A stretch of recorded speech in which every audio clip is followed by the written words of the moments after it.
Hello. You drive or you chat? Okay. Yeah, I don't like these cars anyway, truthfully, so. All right, well, you ready to party? All right.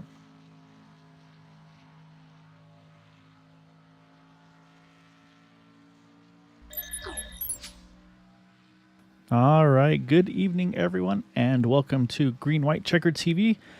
We are back here tonight on the Thursday series for the Xfinity Super Speedway series, and it will be a short season tonight. 10 or the season, I should say, not tonight. Tonight's first race of the short season. 10 races starting off here tonight at Daytona International Speedway.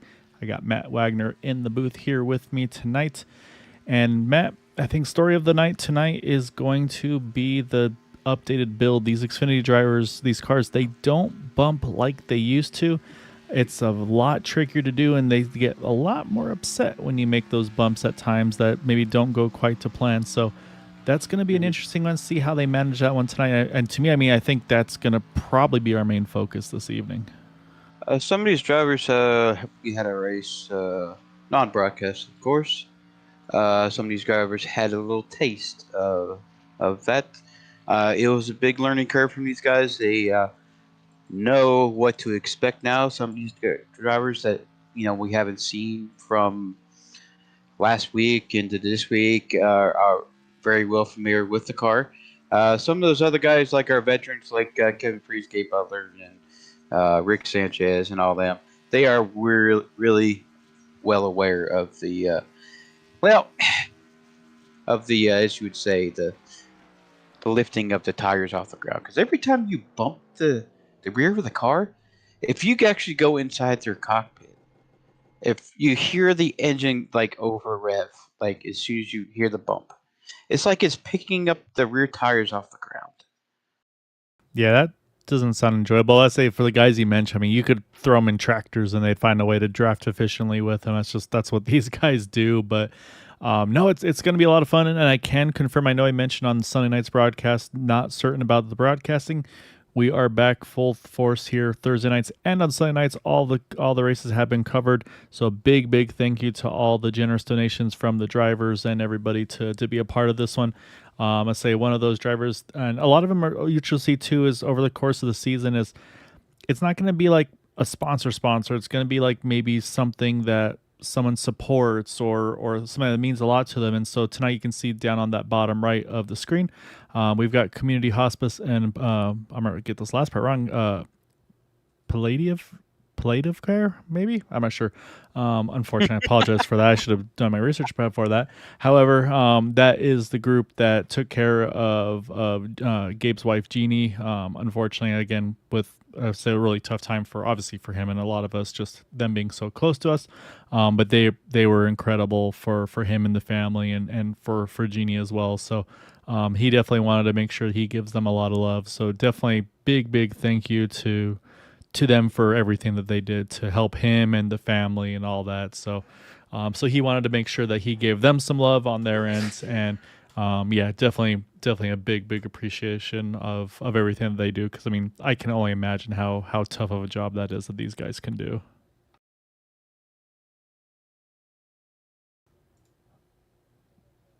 All right, Matt is telling me I got to refresh my paints.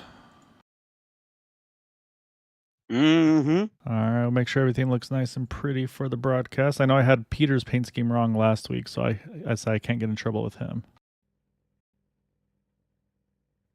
All right. Yeah, don't get in trouble with Kevin. Yeah, no, we got to make sure everybody's got the stuff that they want, because that's crucial. So we'll get that all up and running here, and I believe Matt qualifying has just completed.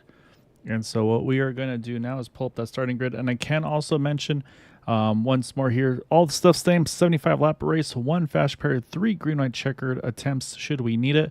So we'll definitely be keeping an eye on that over the course of the race. But for right now, let's go and pull up our starting grid for this evening. And just as if by cue or whatever you want to call it, Say a big shocker here. Gabe Butler on the pole here tonight in that number 88. Just talking about him, and so you can see there on. I'm sure we'll get better, closer shots of him. But you can see the pink on there, and that is in honor of Jeannie. So again, I mean, Gabe just an amazing person, and love the guy to death, and so much. Just again, I mean, just such a humble guy. But he will start on pole tonight. Next to him, Jack Walls, Eric Laurie, Rick Sanchez, Bud Steeler, top 5. And then Dean Wilkinson, Tom Dixon, Carl Engel, Adam Kilday, and Jeremy Osborne are top 10. Continuing down the order, we got Nick Wing and Andrew Schroeder, Austin Call, Dustin Logston, Kevin Fries. Matt not in the field here tonight, but would start 16th otherwise. And Matt, you'd actually be the highest qualifier of those that did not, so congrats on the I rating. And then you got Nathan Aldrich, Giovanni Acapinti, Jimmy Reynolds, Bob Fitzgerald, Brandon Briggs, and Jerry Bergeron there in 22nd. So those will be the 21 cars that'll be taking part in tonight's event. And Matt, I mean, obviously we talked about the bumping. That's going to be a big change here tonight. I also give some love over to my dad as well. He's not in the field here tonight. He's had an eventful day with everything going on. So luckily he's home. He's feeling a little better, but not up to racing, and I don't blame him. I feel like a VR and a motion rig and all that after a rough day, probably not the most fun. So, Pablo, hope you're feeling better. Hope you're resting and doing what Jack and Bud and them said. Kick your feet up and hopefully enjoy this one tonight. And hopefully on the TV that we were able to set up all the streaming stuff for you. So, I love you and look forward to chat with you here soon as well. And, of course, also seeing you back on track. All right, Matt. So, new season, short season, 8-race regular season, 2-race playoff. This is going to be a little different. I mean, it's going to be interesting to see how these drivers want to kind of approach the season. Like I said, we will have a couple off weeks. I believe we will have one on October 31st for Halloween. And then there will also be one, of course, on Thursday for Thanksgiving. So expect those to be off weeks. Yeah, Halloween is on a Thursday, so yeah, that will be an off week. And then I believe it'll be November 28th, I would suppose, is going to be Thanksgiving week. I haven't actually looked, but we'll still have 10 races for this abbreviated season before we kick into 2025 after the holidays.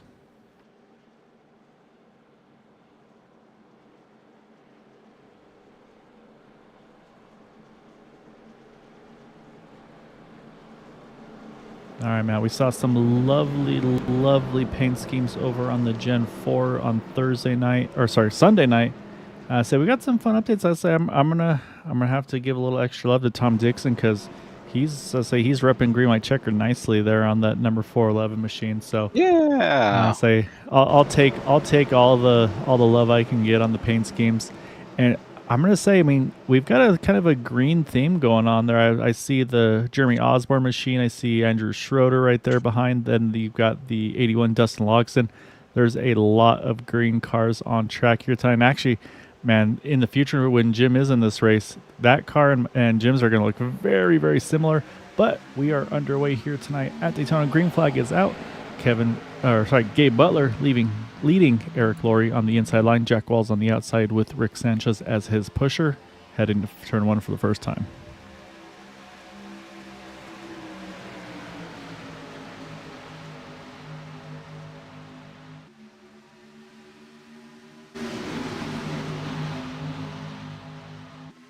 So far, so good here. Matt looks pretty calm. Again, these guys are going to have to try to learn that bumping, how it's going to work, how these cars are going to kind of feel and try to get comfortable with it. Say, look out the side window there of Gabe Butler. You see Jack Walls to his outside, but growing a little smaller in the distance because, again, that inside line, short distance through the turns, but momentum usually shifts out of the turns back to the outside line. And they're also starting to form pretty tightly up there. You see the two blind squirrels there, Carl Engel, Jeremy Osborne. They've tucked up very nicely on that outside lane. Then add the 81 to that mix now too, Dustin Logston. I was waiting for you to say something about his paint. Yeah, no. When we get the 51 and the 81 on track, if we ever get them side by side, it's going to be okay. Who's who? I say, luckily we don't have a lot of live spotters, but that'd be a tough one for these guys. But he's also got the DEI stripes on the side, so that's kind of a fun little thing there too on it. I think those. I'm having trouble if I was wrong on the AI stripes. But while we're checking out paint schemes, we've got Jack Walls now to the point, and the 000 actually he's jumped to pit road. I'm not sure what happened to Giovanni there, but he's rolling now. So kind of an odd situation. He was kind of cruising the back early, but yeah, had to tow or something going on with that number 000 car. So hopefully all okay, but we'll keep an eye as the race goes on. But that will put him one down. Or actually, no, I'm sorry, 4 down. It's showing on my screen, but we'll see if that's actually updated correctly. You know, Dale Jr. ran the 81. I think Martin Truex Jr. as well, if I'm not mistaken. That if I remember correctly, how was that the Bristol race to the Xfinity Series? He won that race in 2004 with the 81. That's with what they called it, Chance 2 Motorsports. Ah, yes, I forgot about that team. Yeah, and yes, I mean, it makes sense. You think about the DI numbers. They had the 8, they had the 1, so it's like, well, throw the obviously the 18 was a Gibbs number, so it's like they could throw the 81 on there and still use their 2 primaries. And no, it made a lot of sense at the time, and yeah, it was very different racing back then. I miss it a little bit, but this is, I'd say, and I think this is going to change things up a little bit too. Like I said, you can't just lock on and just shove these guys around as easily as you could before. So it's going to really take a little bit more finessing and just kind of getting comfortable. So I do need to mention too, we obviously talked about one already, Dustin Logston, a new face, new name to the league in the 81 car. Also, another new one is in this 14 machine right now. I'll say right now the numbers or the number in the name. I say this is not my fault. I got to fix his car number right now showing 00. Ooh. But that is Nathan Aldrich, a new name and face to the league. So glad to have him on board. And I saw a late joiner to the race tonight is that number 1 of Jerry Bergeron. And Jerry's going to actually put it in the middle 3 wide here to try to get some spots there. As we got some movement up front though. Jack Walls tried to go low, didn't have enough room, had to go back up in front of Rick, and he's going to stay in that 2nd or 3rd position.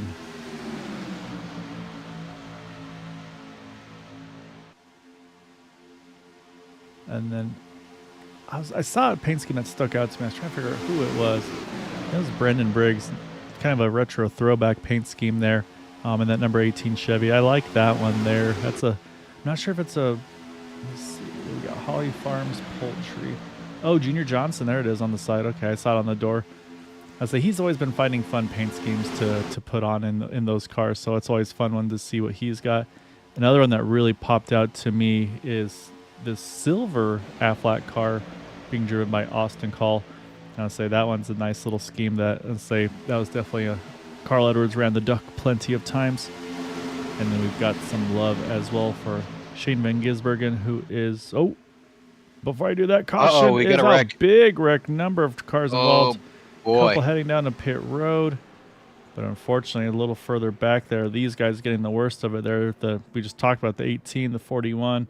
Jimmy Reynolds caught a piece, so that's going to be caution number 1. As we're jumping back up, we saw the stack up just a little bit. We're going to go back. We'll take another look at this and see if we can find where this all kicked off. And again, actually it kicks off right at the very front, actually. So you can see the contact between Gabe and 83 and Gabe. Yeah, it looked like a little bit of netcode involved. If I'm looking at it correctly, It's currently hard to see on my end, but I don't know. That's a tough one to tell. I mean, they were definitely tight, but it shouldn't. You can kind of try to get a better shot of it here, but you can see. I mean, Jack's tight. I mean, he's not right on the door. You see, Gabe's got a little room. And yeah, it's a little bit netco. They just kind of get sucked together, and unfortunately, that throws Jack up to the outside wall. And then everybody's going to start to have that accordion effect and reaction you see on the inside.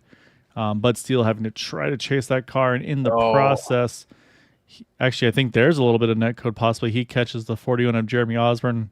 Connie, unfortunately, right as you say that, he gets caught up in one, so apologies there. But then you see the one, he gets a piece of the 85 there. And we'll jump a little further back here because Jerry, he's going to lose it to the pits. And actually, the 48 car lost the hood of his car, Andrew Schroeder. So, So what I saw last week was even though this was not broadcast. So he got involved into an accident. His hood was, flopping around right on his, I guess you would say his front windshield, and he could not see getting back to the pits, and it was kind of absolutely hilarious. But at the same time, he was not very happy, as you would say. But Yeah, so this time, it's fun this for time everybody he, else. yeah, this time he lost his hood, so he can see this time. Well, actually, they found it too. They've already got the hood back on the car. So I don't think he's got a fast repair being used right now. He's got a lengthy pit stop. The other thing to mention, Matt, is beneficiary of that caution. We were just talking about that 000 Giovanni Acapinti. He was 2 laps down. Just for clarification, it showed 4 earlier, which was a mistake. He's actually now just 1 lap down, so that's a good break for him. Our top 4 drivers, Matt, they all just went ahead and fuel only. And then it looks like Bob Fitzgerald's going to be the first out of pit road, taking 4 tires. And we're mentioning him. I say he's got the Shane Van Gisbergen, the WeatherTech paint scheme, and say definitely one of those drivers that's been taking NASCAR by storm, which is really cool to see. Always love to see the new faces, the new personalities in this series. Yeah, SVG is no joke, man. Yeah, no, it's been really fun to see. But Matt, we got a quick yellow here. We'll take a quick break, and we'll be right back here on the one to go. So stay tuned.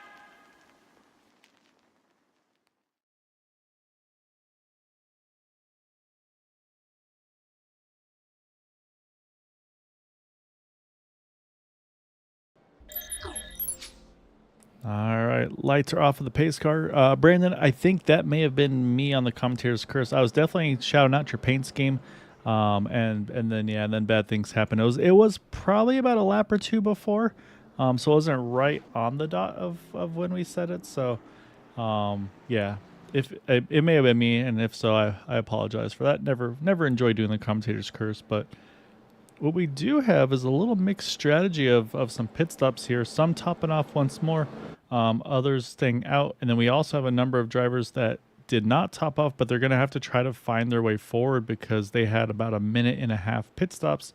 Adam Kilday, he's hustling up to try to catch up to the field to get into his slot because he's actually got to pass all these guys that topped off on that one to go. Same thing's going to be for Nathan Aldrich in that 00. Right now showing us the 14, of course. As well as Jack Wall. So all these guys are trying to find their homes, get lined up correctly.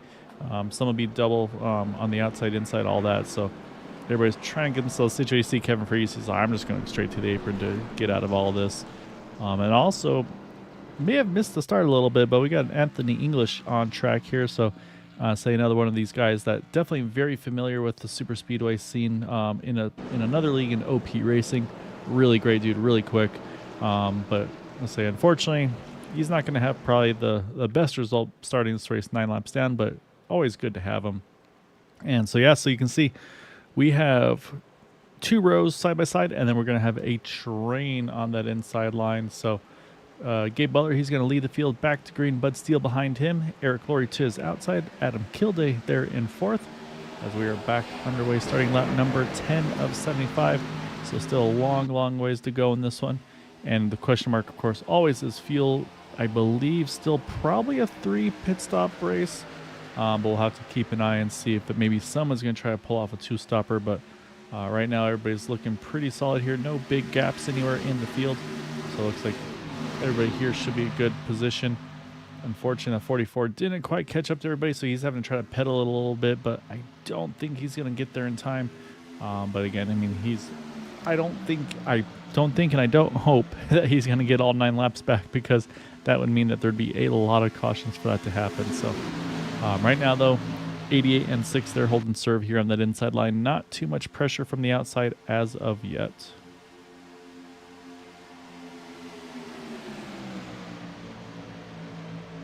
Tiger 1 car dropped way back here as well.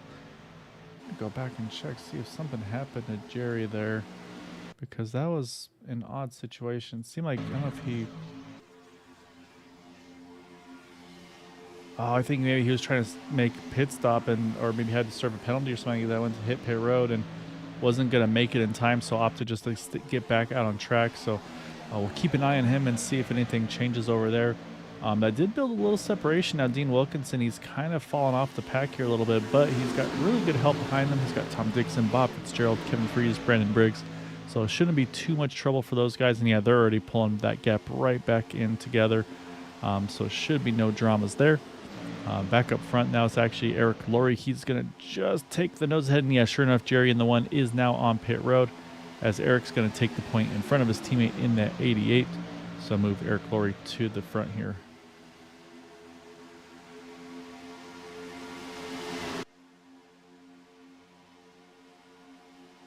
You can see the movement here. We're going to hop on board here with Rick Sanchez. He is working with a teammate, and we'll watch as we'll see if they start to bump a little bit. I feel like Rick will probably give Adam a little bit of love here on the straightaways.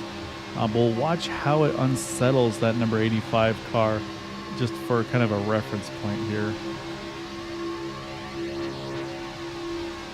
You see right there, did a really good job, hit him nice and square. Not right there though, you see it bumped him just maybe a teeny bit to the left, and you saw Adam Kildee, that car starts to wiggle around a little bit here. Well, actually, let's hop on board with Adam Kildee. Matt was talking about listening to the revs, watching the wheel input, and we'll see if we can kind of get a tell when that bump happens here from the front of this car.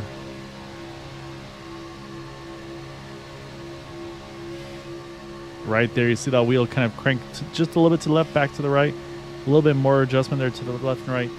Those are the bumps. When those are happening, that's the corrections Adam's having to make there to keep that car pointed in the right direction. And so again, it's not, you can't just lock on and shove and just basically go until your temps get hot. You've got to really get aggressive and be very careful about those pushes, because again, it's very easy, especially for those two. They race with each other week in and week out. But even there, you can see there's still that little bit of discomfort, or at least maybe from the booth discomfort, as it makes me nervous. Whereas a lot of these guys have said this is kind of their bread and butter, so it's not much drama for them. I was watching the difference between them two drivers up toward the front, the 85 and the 5 and the 88 and the 71.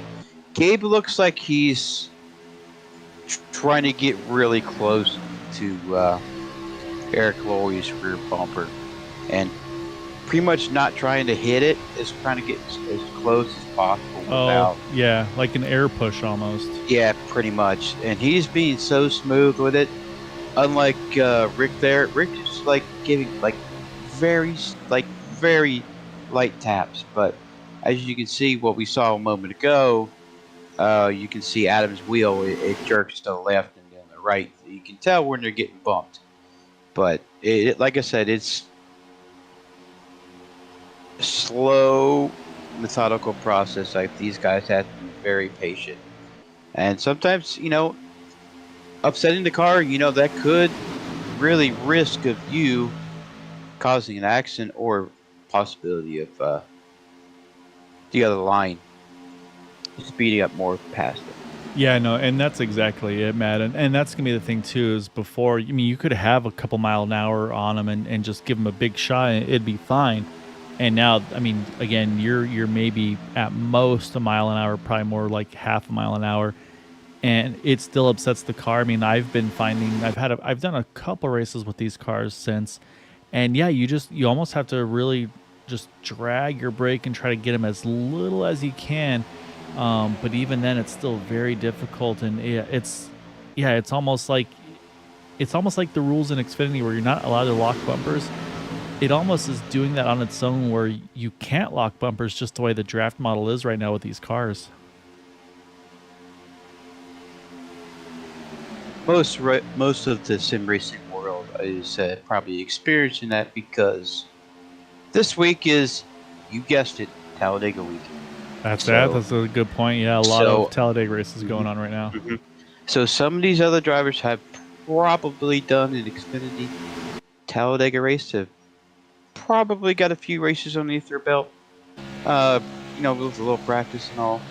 I help Gabe. He don't need no damn practice, man. He's just that good. He just keeps winning races.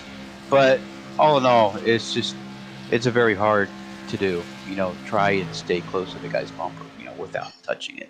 Yeah, no, it's very difficult. I said because yeah, you have to be super precise on it, and that's where we talk about too. It's not all about that pushing car. The leading car plays a huge role. So for Eric and for Adam, they need to hold a steady wheel. If they can keep that car as kind of consistently to the same line that they run, lap in and lap out, not drift up or down too much, that's going to make Gabe's job even better. If you're kind of drifting a foot or two one way or the other, that other car is going to start to try to follow you and try to chase you down, and that's going to lead to those off-centered pushes, which never ends well.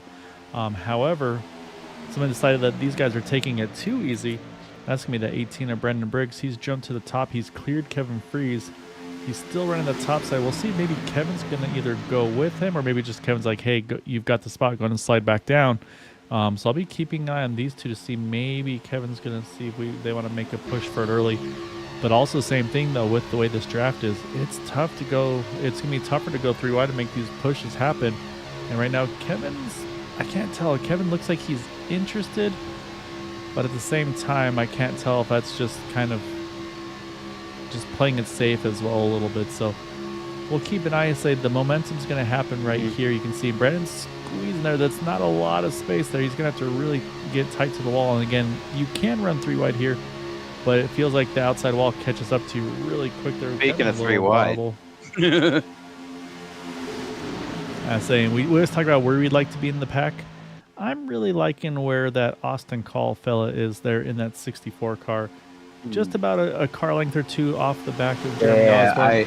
Playing it nice and safe. Got some wiggle room. Got some room to stomp on the brakes. Got a teammate behind you, Nick Wing. I like that spot right there. And so we're seeing kind of some of that too with some of our other guys like Jimmy Reynolds there in the 26, Andrew Schroeder. Those guys, same thing, just chilling right now.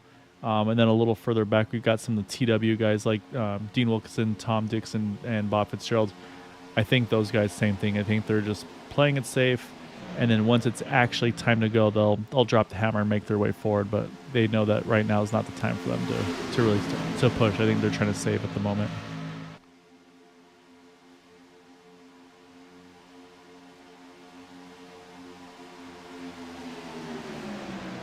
So yeah, right now, Matt, not too much craziness. These guys seem to be looking pretty comfortable. What we should do is we'll try to find some guys we haven't really got to talk about.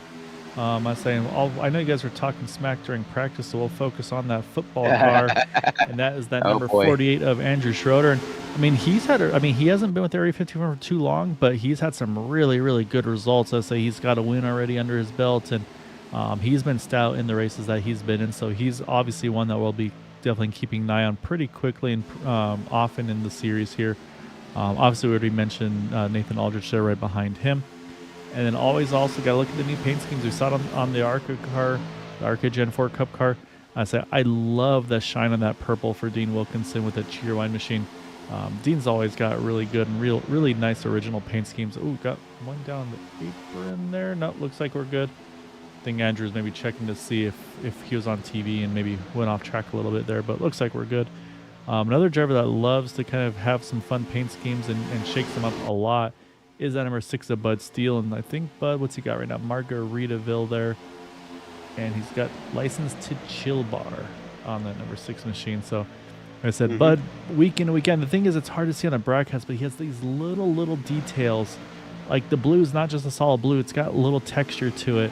It's hard to pick up during the broadcast, but those are the things I love with paint schemes is the little details that these guys can do. Same thing goes with Jimmy Reynolds' car. It's hard to see it, but the silver in the car, it's supposed to be aluminum foil, and you can see like the crinkles in the wrapper and those little details I love. And that's what makes these guys so much fun. But right now, though, you can see they're picking up the Anthony English there. You saw Kevin, he jumped up. He's going to make sure he pick up the draft there.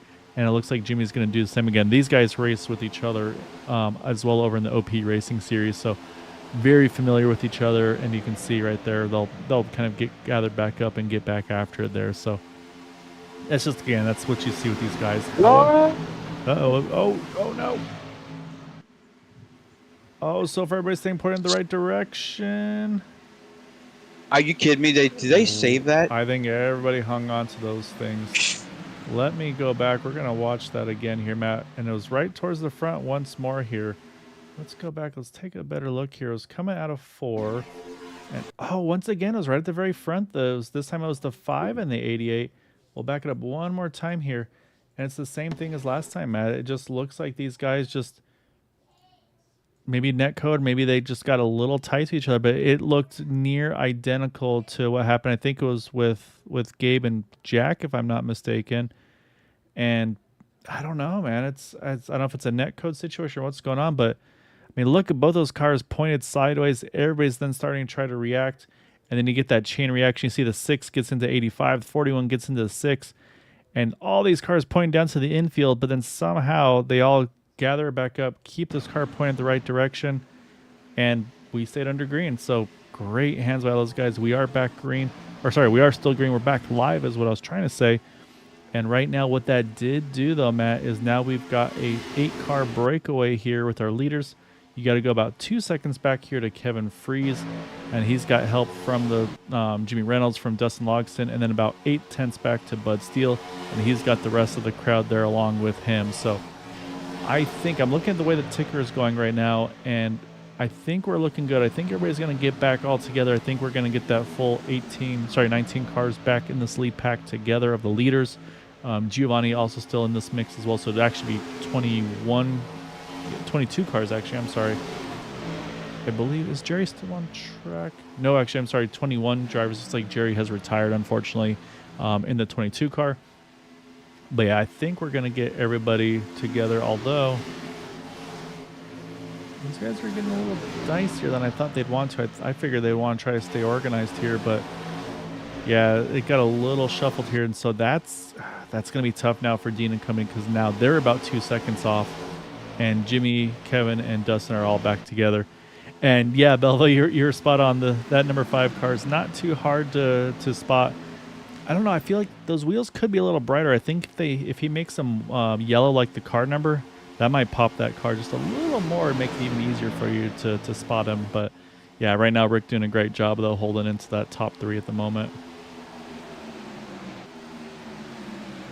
Wow, what a crazy turn of events that just happened. Yeah, what saves? I mean, that's, yeah. And then now though, again, it's another breakaway here, because now look, Dean and them, they've got about 3, or they got, sorry, not 3, they got about a second on the 41 and the 30, and then these guys behind them. But I'm look, Matt, at the nose of that 41 car of Jeremy Osborne. It's a little center punched, which means that car is not going to be the car you really want leading. But again, though, the guys behind, they have no idea what the damage is going to be, and so they're just pushing for all they're worth to try to help them out. But I think now maybe they're realizing it. So you can see the 30 is going to jump to the outside. I think they're going to switch. We're going to jump back up front though, because just for a moment, the 18 car Brandon Briggs tried to take the point. You saw a little bobble there through 1. Kevin's going to try to lock back onto him out of 2. And that's the other thing too, Matt, is you can't really bump these cars in the turns like you could before, again, with locking on. So yeah, so right now these guys, again, just trying to get locked on with each other and get going. But I can tell you, Dean's just about brought that gap back down. So great job by Dean, Andrew, and Nathan. So yeah, so we got 14 leaders back together. Unfortunately, that shuffle around trying to get themselves lined up, that's really hurt this third pack with Carl Lingle, Jeremy Osborne, Bud Steele, Tom Dixon, and Bob Fitzgerald, as well as Giovanni Alcapinti. These guys now are about 4 seconds off the group in front. So at this point, they need a caution to get back in the thick of this thing. So, and then Matt, last pitted around lap number 7, lap number 8. We're approaching lap number 30 next time around. So that's going to be getting close, I think, to that window. I want to say probably, based on that thing, I'd say, what, maybe 35 or so, I think, would be about pit roads. Usually it's in the low 20s, if I'm not mistaken, with these cars. Yeah, so I'm probably guessing better fuel knowledge here. So What was it last season? I think it was It's like 24, it's like yeah, 22, 23, 20, somewhere in that 24. window. Yeah, so I want to say it should Maybe they be. ran a little bit low. We ran a little. So when we ran our little practice race, I think it was about 27 laps. Because I think they changed the fuel this season. Oh, well, we'll find out. So I mean, again, everybody pitting at 7 and 8. That's gonna get us up to that'd be Oh, about lap 37. 12.1 gallons is what they have in their tanks. Okay. As I'm peeking over the chat, I see Charles. You're making me a little bit nervous there, Charles. That you would have thought this would have started by now. I hope everything's coming through in the broadcast and going live because we should have been up and running for a while now here. So yeah, let me know for those that are watching if everything's working. Because otherwise, I'm a little nervous now, Matt. I want my stuff to work. Oh boy, do I need to go on the broadcast? I've got YouTube on my computer. Everything's looking good. I have the browser window open, checking it out. So I think we're good. But yeah, I'm not going to try to do IT for Charles while we broadcast. But so right now, Matt, though, we still got the 14 lead lap cars together. We also have that 44 Anthony English along with them. And again, Anthony right now sitting at 9 laps down. Again, missed the start of the race, but always, again, glad to have him. And someone's going to be very happy to have him too. I feel like at some point when he's going to be a big helper in the pit road, entry, exit, a pusher at some point.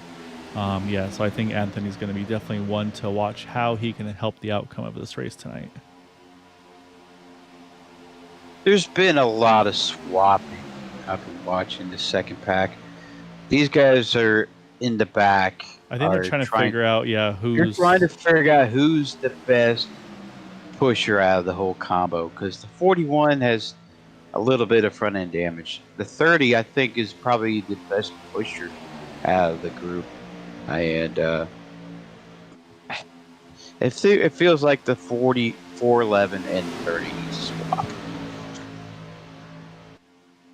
The thing is, though, when you get to this point now where they are, I mean, they've got lost about 8 seconds or so off the guys in front. It's not really worth pushing too hard because, again, this is where you get to that point where you start getting too aggressive. It's like, okay, we got to catch these guys. You make those more aggressive pushes, take more risks, and then you wind up being the caution that you were trying to hope to have to bring you back into the race. So that's going to be one more thing to watch. And but yeah, right now, I mean, I'm looking at the lap times. They definitely have adjusted pretty well. They're still slower, but it's by a lot less than it was before. And again, they don't have the numbers at least this lead pack does either. So they ran a 47.48 to the leaders 46.92. So it's just over half a second, but there was a couple laps where it was like 1.5 or more. And like I said, Matt, I think that was probably when they were reorganizing their drafting. So but that said, though, like you mentioned, Matt, we're on lap 34 now. 75 oh man, Eric Laurie got a little wiggly there. I think again from that bump, just unsettled the John Deere machine. And so right now again gathered it back up here. Just started lap number 34 now. So hopefully everything's showing correctly for you. Matt, I'm looking at the numbers here again. Laurie got shoved down to the apron. He comes back onto the racetrack. That was Jimmy Reynolds just came down ever so slightly and gave Eric Laurie a nice little bump there. Luckily, Eric Laurie was able to recover. That was a great save. We got the 85, the 5, the 48, and the 14. Right now, the 00, all on pit road here. So this will be their pit stop at 35. So I want to say... So yeah, you're right, man. Just over 25 laps, so 27 or so for those guys. These guys looks like they're going to go at least one more. So then we're going to have to start doing some backwards math, but I think even here they'll have to still make... It might just be one more pit stop, so we'll keep an eye on that. But I think we're going to see a very busy pit road here with Kevin and Gabe and Jimmy and company. Up here they come. Here they'll come. But we got a couple guys going a little further. Most of them will stay a little bit longer, but Brandon Oh, Briggs. Oh, did he oh, just get Briggs. inside the cone? We're going to back it up real quick because I want to see this one more time. No, he definitely did not get inside the cone. So, unfortunately, you see right here. Yeah, it's going to be an unsafe entry for Brandon there, unfortunately. However, we're jump back live because, like you'd mentioned, Matt, we got 3 drivers going a little longer. And this does not surprise me at all. Nick Wing he has been so good on fuel last season. He could seem like he could always go at least a lap more than everybody else. So, and they have 3 cars that should be okay as long as they get a good entrance Oh, and exit. I think they'll be all right. yeah, they definitely have to nail it because they have a lot of ground to make up. Because some of those guys who just pitted are probably the best at coming on and off pit road. So Well, these guys here are going to have to nail their stops, come together when they come out. It's the only way they are probably going to latch onto like Kevin Freeze and company. yeah, and you saw there the ATM Brandon Briggs was still sitting on pit road. You're going to see him drive by here in just a moment, and there he goes after his stop and hold. And so far, these guys are all coming out nicely together here. I can tell you on pit exit side of things, it's Jimmy Reynolds who's the quickest out of pit road. So we'll keep an eye on him. But yeah, like you said though, Matt, we'll be watching off of Nick Wing. He's got a nice little margin, which isn't always the best thing, as you very well know. So we'll have to keep an eye. We're going to check a look here. We'll look out that right rear because you're going to see very shortly a very large group of cars appearing in that outside corner shot. So right now on board with Nick Wing, looking out his over that rear passenger window, and I'm gonna say job well done to these guys. Here they come, but I think safely gonna hold the draft here. Yeah, they are.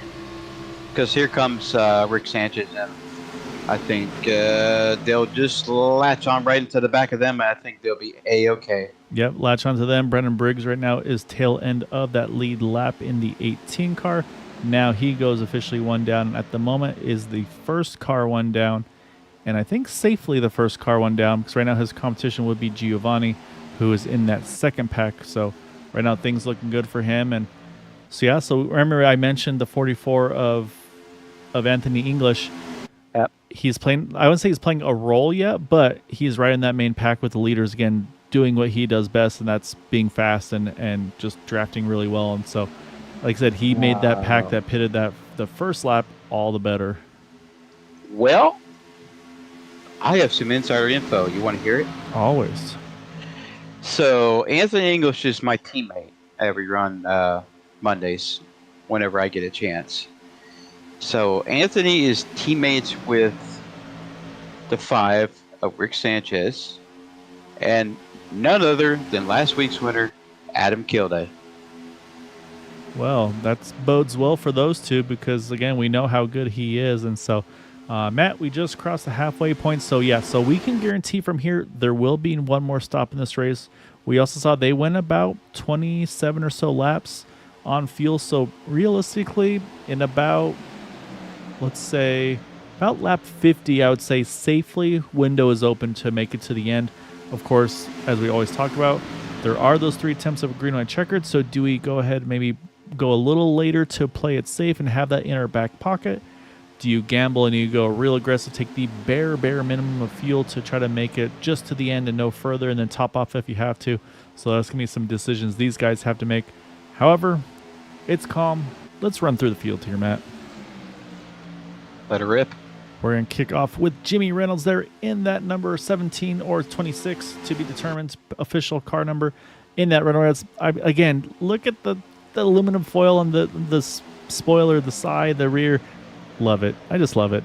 Behind him, Gabe Butler in that number 88 Guinness machine. Right now, started on pole, running in second spot, doing what Gabe does best. Behind him, started third, running third is Eric Laurie in that number 071 John Deere Chevrolet. And then fourth in line, but not in the main pack officially position-wise, is that 44 of Anthony English. Like you mentioned, could play a big role in this one for his teammates. And then right behind him is that number 25 Kellogg's machine back on track here tonight, and that is Kevin Freeze. And so they're saying, as soon as I said, let's go side by, we'll do the drive through the order, they say, okay, let's go double file then. But we'll keep going on the lead lap cars. On the inside line behind him is one of those teammates to the 44, that number 5 of Rick Sanchez there. And so he's always got some fun sponsor related things that are fishing related, but they sound naughty. Behind him, you got the 85 Adam Kilday, another teammate, like you said, winner as well last week. So again, he's just had a really good season here. I believe won on Sunday and on Monday, if I'm not mistaken, over in the OP League. So congrats to him for an awesome season so far. And then now we're going to jump back forward to the outside line. The first car for position up top there is that 81 of Dustin Logston. And then behind him is the 55 of Dean Wilkinson. We just chatted about him a little earlier. And then leading that group right now, still the first car, one down, trying to be tail on the lead lap, is Brandon Briggs in that number 18. Now let's jump back further back to the bottom line again.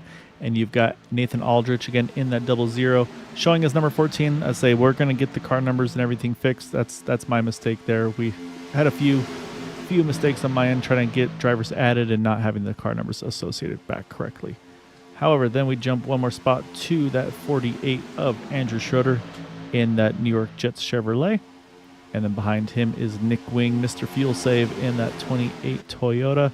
And then again, following the same strategy right behind him as well is Austin Call in that silver Aflac Supra. And then right now the last car in this lead pack is Jack Walls in that Walls Oil, or I say we've been making jokes about how you're pronouncing it depending on, since there's no real spaces, is it Wall Soil or is it Walls Oil?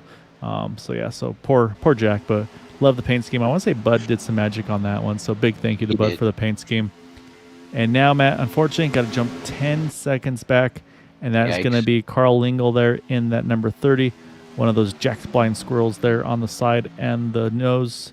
And then Tom Dixon in his green-white checkered machine. Again, big thank you to Tom for painting that one there. Love these guys, what they have. Right behind him, you got Bud Steele in the 6. Again, had a bit of an incident, cost him a bunch of track position, and unfortunately just was not able to recover. And then behind him, you've got the 08 of Bob Fitzgerald in the WeatherTech Chevrolet. And then some of the guys that got dropped a little bit over the pit stop cycle. You got Jeremy Osborne. Yeah, there's that nose damage we were just talking about in the 41. However, Jeremy is still on that lead lap, so we'll have to keep an eye on him. Hopefully catches a break here to get back into it. So those are the cars still on track. Jump back up front to our leaders. And it was right there. You see a little bump, got the 17 out of shape.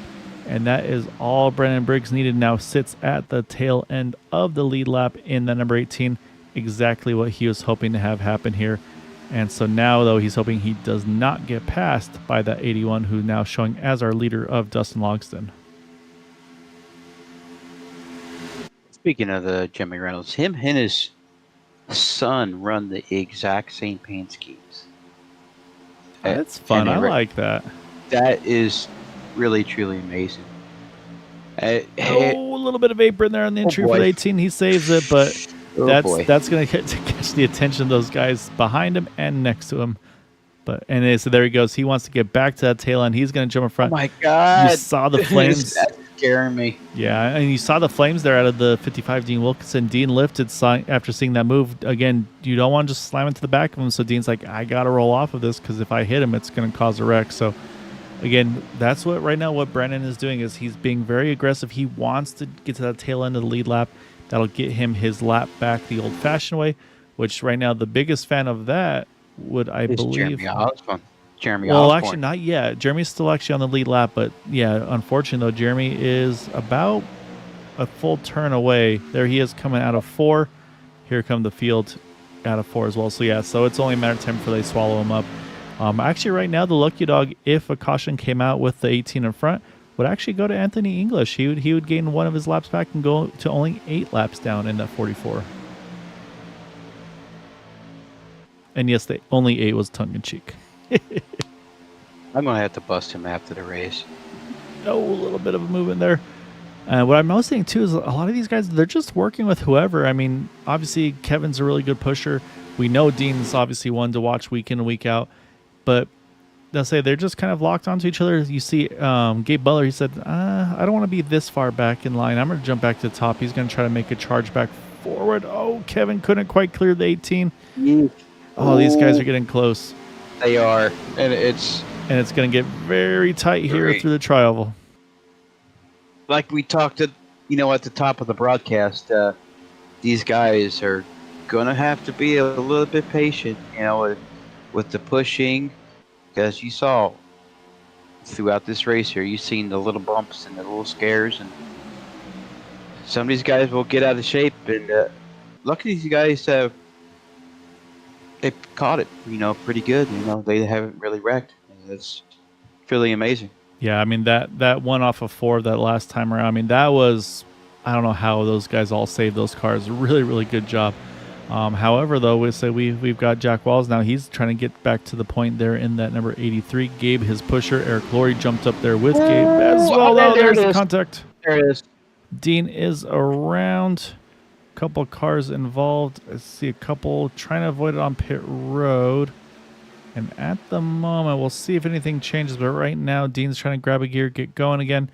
I believe, unfortunately for Dean, since it wound up being off the racing surface, it did not throw a yellow there. So let's go back here. We're going to take another look here as it was happening.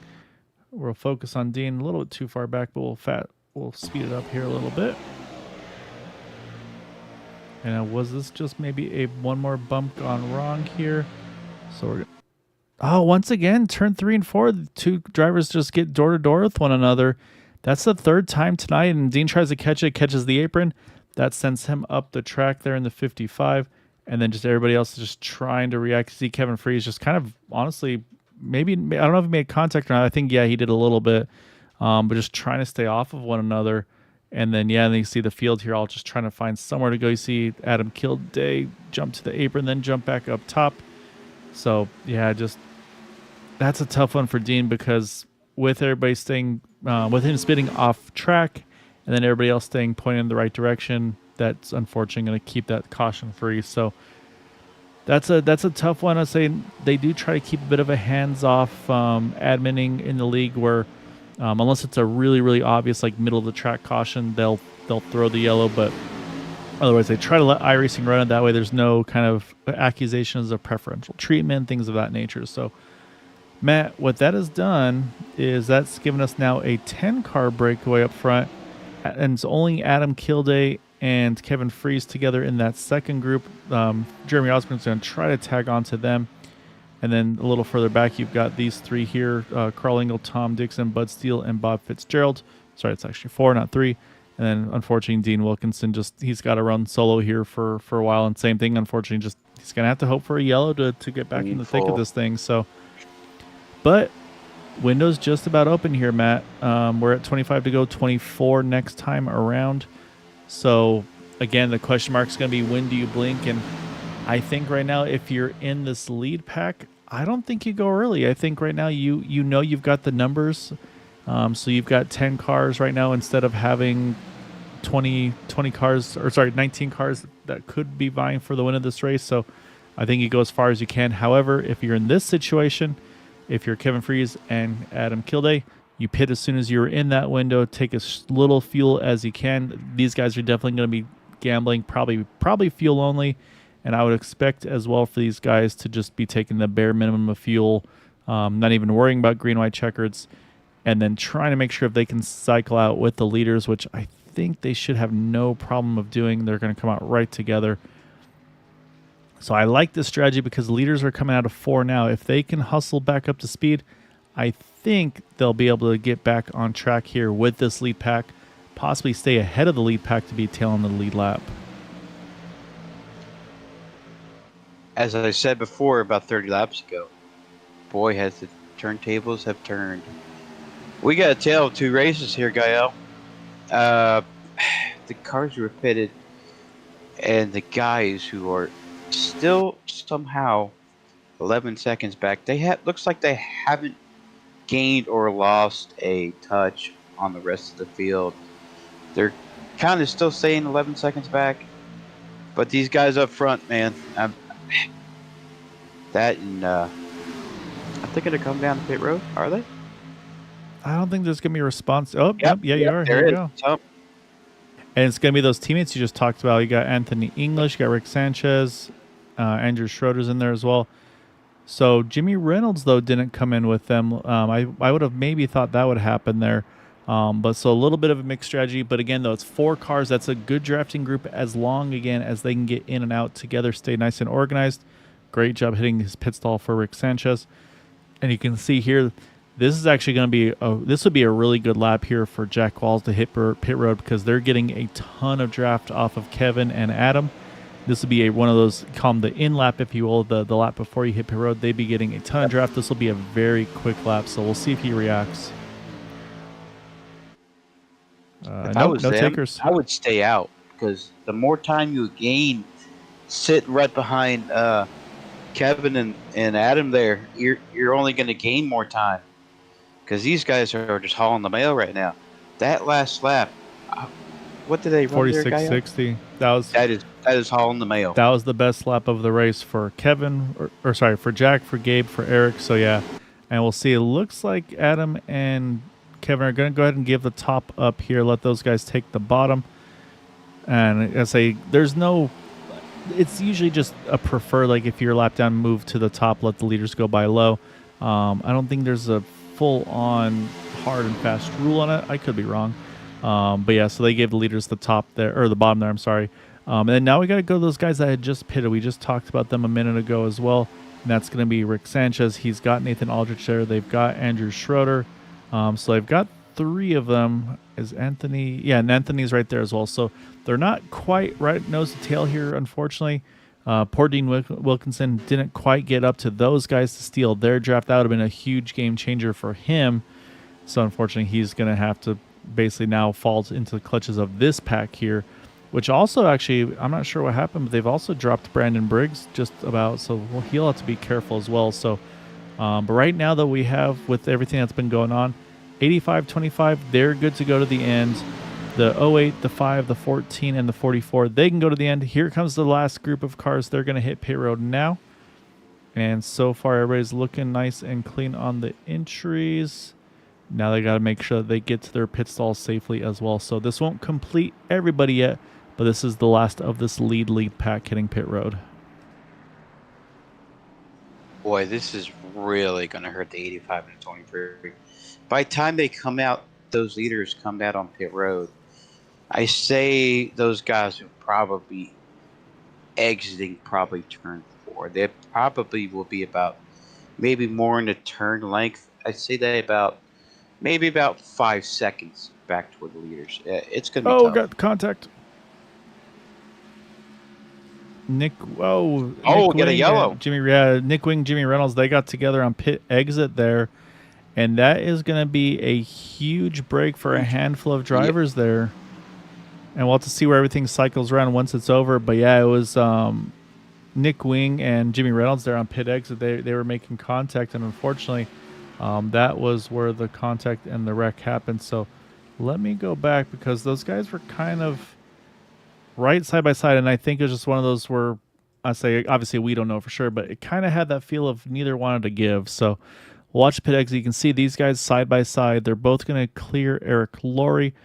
And then this is where you start to merge. Someone's going to need to give, be able to get together here on exit. So you can see right now, you've got Jimmy on the outside. You can see he's right on that yellow line. So he's going to he can't go any higher.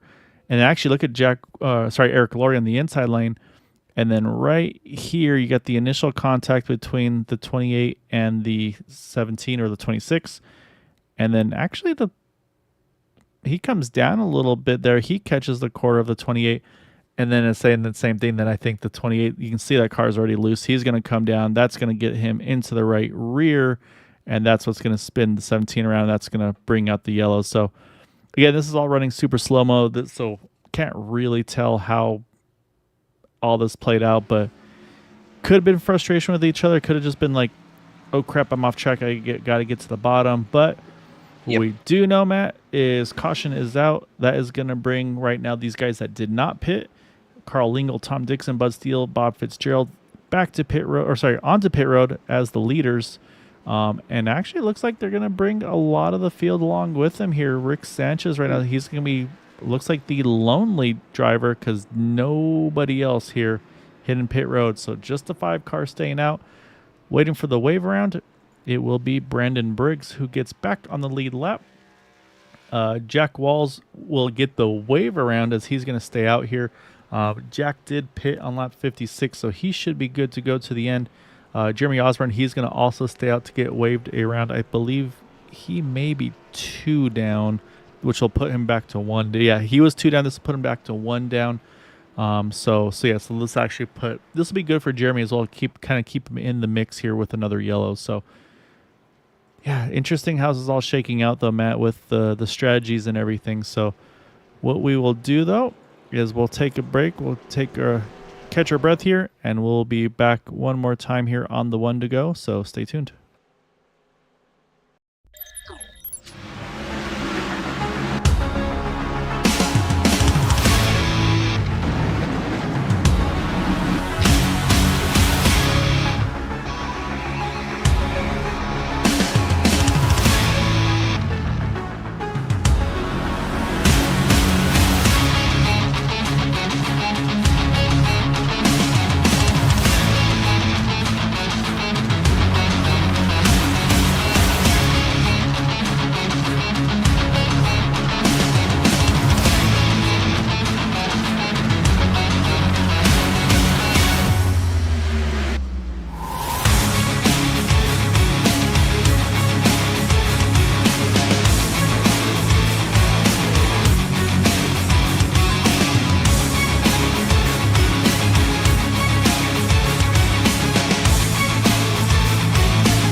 .40 Racewear, makers of the ultimate sim racing.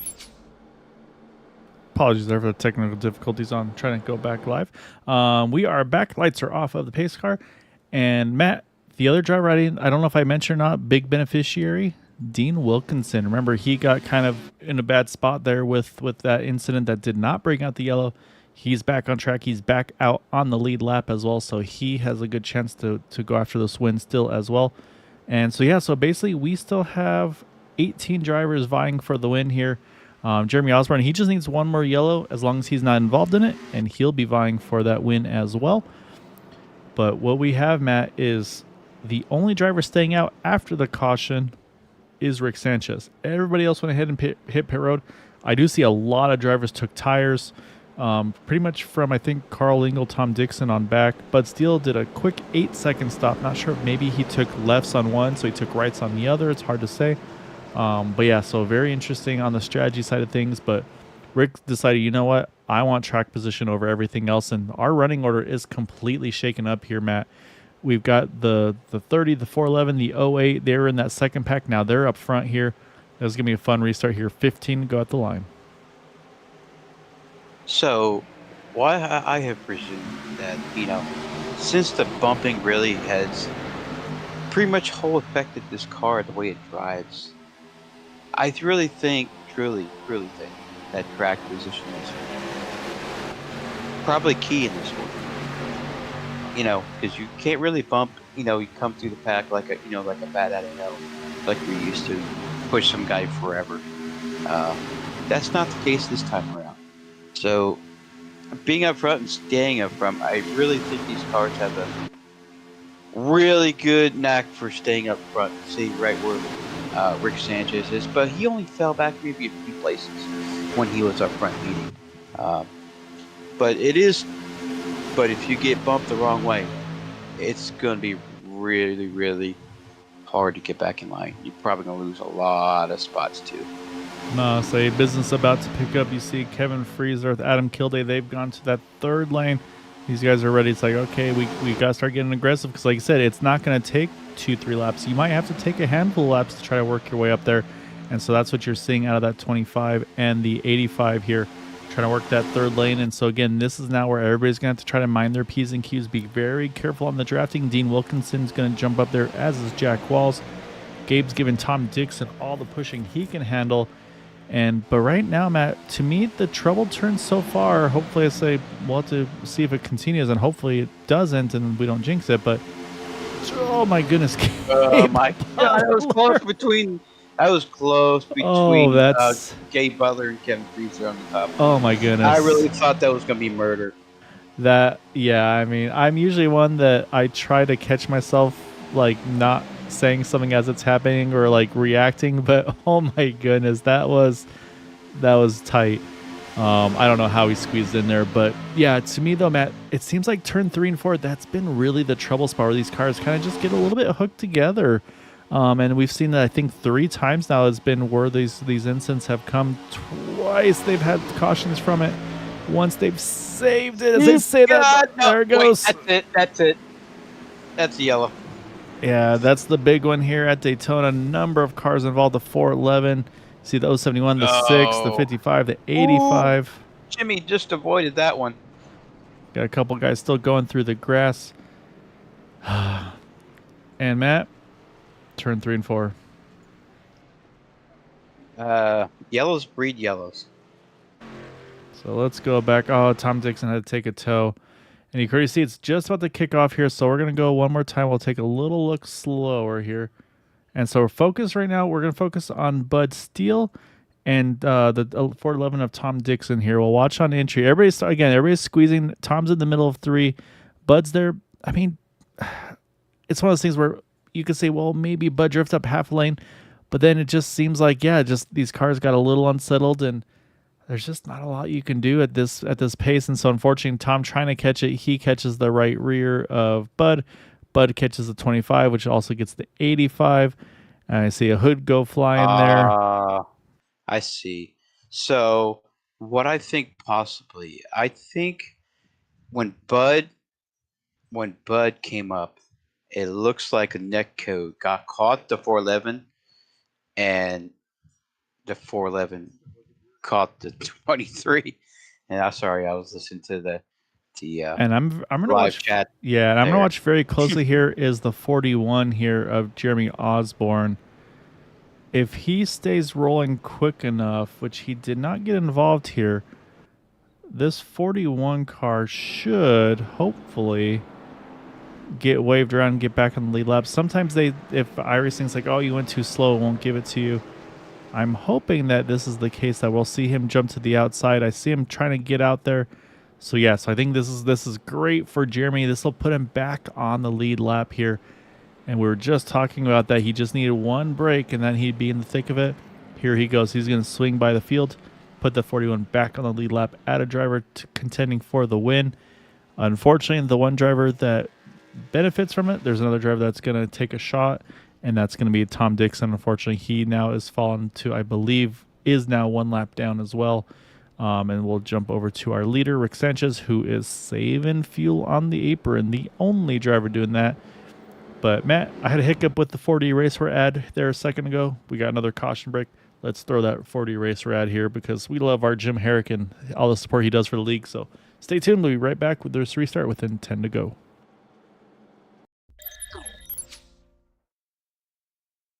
40 Racewear, makers of the ultimate sim racing shoes and custom apparel designed for sim racing by sim racers. 40 racing shoes are engineered to connect racers to the pedals in a way no other racing shoe can, all the while giving you the comfort needed to complete those double and triple stints. Visit 40racewear.com and check out the latest sim racing products that let you connect to your sim.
All right, lights are off of the pace car.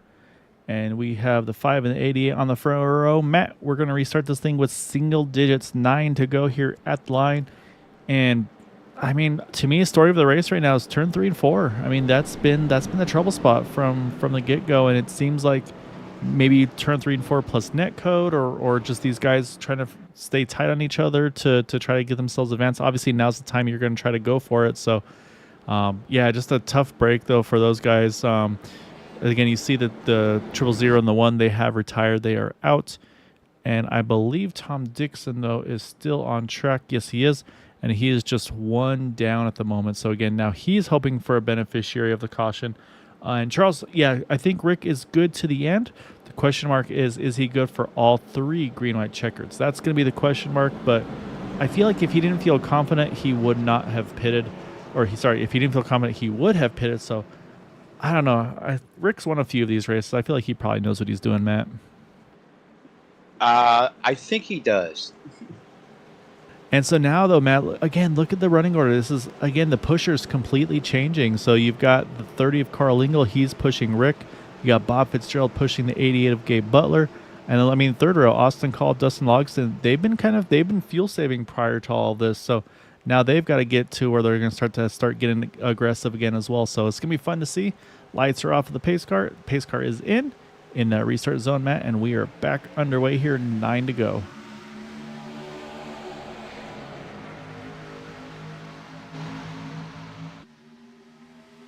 Rick's going to steal some draft from Gabe here. Doesn't want to get too far away. As again, this is a good strategy here to make sure you stay with that guy. And it's saying also maybe we feel a little safer with that with the 88 car being your pusher. But that's going to be a great opportunity for Carl Engel. Now he's going to get some big help down the backstretch here from the number 64 of Austin Call. Oh, had one disappear for a second. Looks like they're back. And now look at everybody starting to jump around, trying to find that lane they want to be in. But right now we're back side by side here, and Austin Call giving great pushes to Carl. Carl just a nose ahead here coming out of 4. You remember maybe about 30 laps ago, Carl Engel was about 12 seconds, off the lead. Now look at him. Up toward the front, got a chance to win it. Yeah, but saying I think so. These guys getting tight again here. I think you saw right there, though. Rick saw the momentum on the inside line. He went ahead and jumped back down in front of Carl. Third lane's forming, though. Kevin Freeze got Dean Wilkinson. He's going to the apron. I think he saw something he did not like. But, man, Bob Fitzgerald, he's giving Gabe all the pushing he can handle here. I'm sorry, but I'm not a favoritism for other drivers. Oh, goodness. Andrew Schroeder, a little bit of apron. He caught it. Jack Walls, a little bit of apron. He caught it. Oh, Carl Engel, a little bit of apron. Come on, Carl. Don't. He's going to lose a bunch of spots. It looks like it's contact the front. Oh, they're going to lose it. Oh, huge wreck. It all started towards the tri-oval, but oh my goodness, huge wreck here. Coming to 7 to go. See hoods flying everywhere. Oh. Cars trying to see if they can get. Oh man, look at the 81. That car does not appear to be tracking straight. That's going to bring the caution back out here. Again, I mean, these guys, they're trying to get aggressive. Ouch. This is when it's all starting to happen. So let's go back. We'll take another look, see if we can find where it all occurred. Because initially, I mean, I was watching Carl Engel try to get merged back on track, but I think it happened more around up front here, maybe with the 81 and the 41. Let's take another look. And is their neck? The 41 drifts down a little bit, but is that? Let me go back one more time. I'm wondering if that's maybe a bump from Adam Kilday that maybe unsettles that 41 car. So we'll hop on the roof here. You'll probably get a pretty good view here. And again, we talk about how these cars the bumps are so sensitive now. And does Adam maybe give a little bit? No, actually, no. I don't think Adam's on him at all. I think just a little bit of movement. No. And they're just so tight on each other, and there's just nothing you can do. So you can see, unfortunately, so many cars involved. 48 almost drives underneath the 41 there for a little bit, and then just a little bit of bumper cars here, unfortunately. So initially for a second I thought that maybe the 85 got him, but I think just a little bit of movement, unfortunately. And there goes their 85's hood. There goes another hood there. So big shot for the 44 to the 17 car there. But yeah, say if you're in the market for a race used hood though, Matt, you've got some good options there. You've got a 41 hood, a 44 hood, an 85 hood. Eric Lorry's looks like it's at risk of popping off there as well in the 71. So yeah, just unfortunate there. I mean that's the end of a plate race. These guys have been going for all that they got. So again though, the one thing we haven't talked about, fast repairs too much. And there goes Tom Dixon as well, Matt. Look at that. Tom back on the lead lap as well. Had to take a tow on the previous incident. Was able to avoid that wreck. Right back into the thick of it here as well. So, unfortunately, I believe... I'm not sure. Is Jeremy Osborne? No, he's still in the pits. Okay, I wasn't sure if that was night over for him or not, but he's still on pit road. But yeah, Matt, fast repairs, if they haven't used them, they can use one here. They can go ahead and burn it. And then, of course, they have to hope that they don't need any more fast repairs because they only got the one. And then, of course, then we go back to those green-white checkers. We're still within the scheduled distance here. The question mark is going to be whether or not we get to there. And we're going to focus on this texter and driver here because we don't approve of texting and driving here. Kevin Free is saying everybody's has enough gas to get to the end. So say Kevin's spying on the broadcast, it looks like. So, Kevin, no texting and driving. Hey, I do the same thing on my e-broadcast. Matt, no texting and driving. Oh, it's even more dangerous than texting and racing. Come on. Well, I'm going about 230, 220. All right, so I'm going to be curious about this restart here. So, and no, I'm not going to say anything. I'm not going to jinx it. But yeah, so right now, again, though, things still shaking up a little bit here. I mean, we talked about Brandon Briggs, too. I mean, remember, he was fighting to stay on the lead lap. He's back in this main pack. He's within the top 10 here. Dean Wilkinson, he had that tough situation with the caution. He got back up into the thick of it as well. And also a telltale way for fast repairs. The cars look nice and shiny now. So Eric Lorry, that car's looking pretty clean, as is Jimmy Reynolds. Those cars definitely fast repairs. You look at the 00 cars. Yeah, the 00 car. That one you still saw some rubber marks on it. So I'm thinking that car maybe no fast repair there. So you can see kind of, and same thing, look right behind him there, Dustin Logs, and you can see all the rubber still build up. That's a telltale on the fast repairs if they have it or not, if they use it recently, because all the track debris and rubber and all that, it kind of just goes away. So, Matt, we're going to restart this thing with 4 to go. Again, not a green-white checkered here. Next caution, if it's before 1 to go, at that point it will go, I believe, into green-white checkered attempt number 1. Again, we do have 3 attempts. If on that third and final attempt there's a caution before they get to that white flag, at that point the race will be over. At the time of the yellow, iRacing will determine obviously kind of who is in front and all that. However, if they get to the white flag, if there's an incident, you keep racing. Obviously, rules of the league still do apply. There's still no passing below the yellow line, no kind of crazy shenanigans, no intentional wrecking, things like that. But at that point, it's just who can get to the line first within reason. I tell you what, just before the yellow went out, I am the biggest Bob Fitzgerald fan right now. I'm really We're not jinxing him, man. We're not jinxing him. I'm still not jinxing him. You know what? I'm not going to be the commentator's curse thing. I really am. I'm really pulling for him because. Same here. So he's been, all this bad luck he's been having. A win would soothe that and just throw all that bad stuff, throw it out the window. Yeah, it's gonna be fun to see. Again, he's on the inside line. To me, when I race, I feel like the inside line is the safer place to be because you've got an apron to go to avoid issues. So we'll see if that's a safe place to be. He's gonna be pushing our leader, Gabe Butler, as we are back to green here. 4 to go at the line. Really good start by Rick there. Maybe I almost know if that's too good of a start there because let's say he's got to wait for Kevin to catch back up to him. That should allow the inside line to surge a little bit here.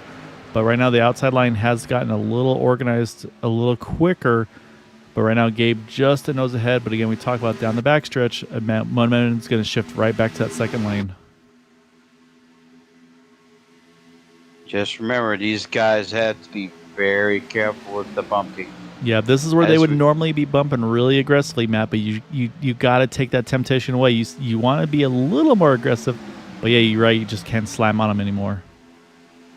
So I would probably take the Gabe Butler strategy. Just try and stay as close to the rear bumper like what Bob Fitzgerald is doing, right next to the 88, and just stay absolutely glued without touching it. I really think that is more effective. Yeah, I think through the turns, you got to stay as tight as you can. Ideally, like I said, I think you don't want to bump there. And then, yeah, I think you still want to try to get a little love if you can safely on the straightaways, because again, that's where it's gonna make the most difference. Is see, look at the 5 just getting so squirrely, but that squirreliness is gonna be enough to get him in front of Gabe. So now we'll see, can Gabe try to maybe push themselves clear and to get himself a chance back to the outside? But you know, Andrew Schroeder, he's not going to want to give up that top lane either. So right now, these guys are going to be fighting here as they get really close to each other. Brandon Briggs, actually, he's going to drop to the apron. I think he's a little worried about what's about to happen. But we're 2 to go here, Matt. Ooh, they're getting a little squirrely out there with the aggressive pushing. And again, they got to get to the white for this to be an official race. So right now, they still got to go that one more lap here. It doesn't matter if it's up front, in the back, wherever it is. See a couple drivers peek into that third lane. The 81, Dustin Logston, he's looking out trouble in the back there. Oh, no. So far, it's stayed green because everybody's wrecking off the track. So we actually still stay green. Unfortunately, Eric Laurie's involved, Dustin Logston, I think, yeah, Nathan Aldrich as well. So we actually still stay green. No yellow there. So right now, this, again, they went off the racing surface. So they were able to, basically, iRacing said, okay, we're still good. So, Matt, looks like we're maybe going to get there. We will get to the white flag. 1 to go here at Daytona. It will be a scheduled distance finish. Fuel, no dramas for these guys. Now it's who can get to the flag first. Now let's see how aggressive the 88 is going to push the 5 up front, and how aggressive is the 48 going to push that 25 of Kevin Freeze. Because the bumping is about to begin. Yeah, now this is where you start to take the little extra gambles. Gabe, if he could push the 5 clear of Kevin to maybe give himself an opportunity, you know he'll want to take it. But, oh, we got a couple cars there in the apron that these guys blew right by. That was scary. A little bit of wobbles there. So now it's going to be the drag race here down the line here. You got Jack Walls peeking to the third lane, trying to get some help at the line. It will be Rick Sanchez getting the win. Second is very close between Kevin Freeze and Gabe Butler. I believe Kevin gets it, but it will be Rick getting race number 1 of the 2024 season here on Thursday night. Still a great run by Bob Fitzgerald. Got a top 5 out of it. Yeah, great top 5 from Bob. Jack Walls, Dean Wilkinson, just outside top 5. See Kevin there giving Rick a little bit of love. But great finish. And you can see how hard those guys are pushing there at the very end. Man, let's say, well, before we pull up those final results, actually, we'll stay live here. Let's watch Rick do some celebrating. But yeah, and unfortunately, I'd say, unfortunately, I guess in that situation, some of those guys caught up in that wreck in the back there. But it stayed off the racing surface enough where iRacing said, you know what, we're good. We're going to keep it clean and green. And that's exactly what happened as we watch the 5 here celebrate on the front stretch.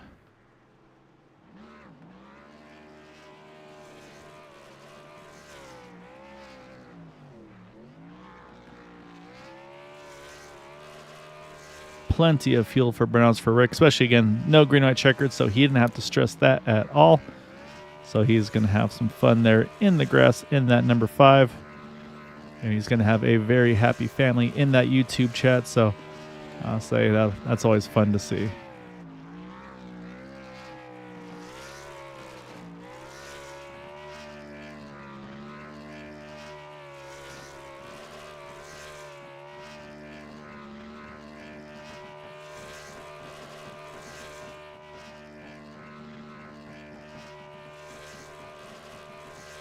So while Rick continues to celebrate, let's go ahead and pull up our final results, Matt.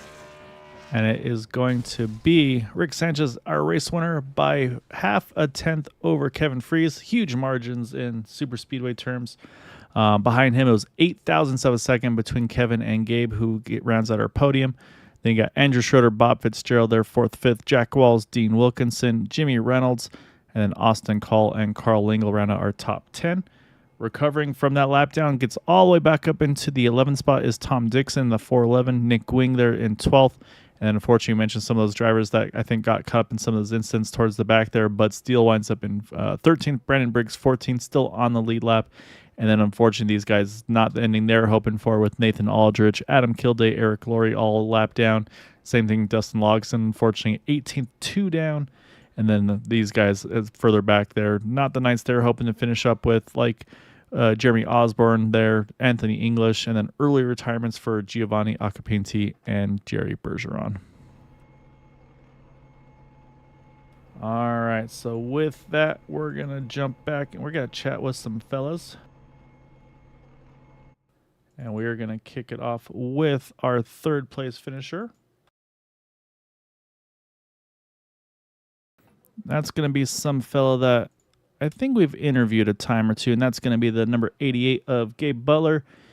Gabe, first broadcasted race, I guess you can say, with the new Xfinity cars.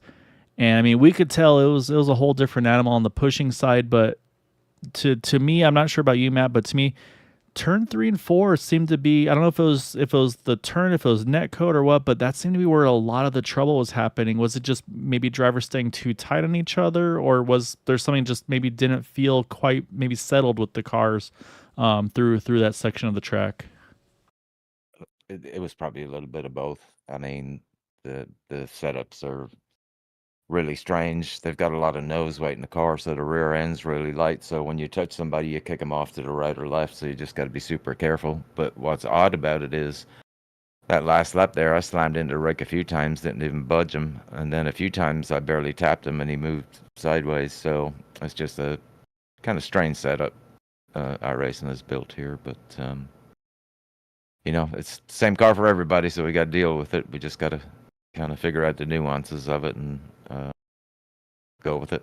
Yeah, I was saying I know you guys also the league in general tries, like, I mean, we've obviously done this before where the league gets together and they make little adjustments, and I mean, you guys have made the cars where they drive just super well, where they're not the trimmed out cars that try to get the top speed. You do the cars that just race well. I mean, is that something that you guys are maybe going to talk about after the race? Like, hey, should we see if we can make some magic happen? Or is this me just like, you know what, let's see if iRacing maybe does an update over the course of the next couple of weeks? Or what's your thought there? Probably wait around for a little while. I mean, the racing wasn't terrible.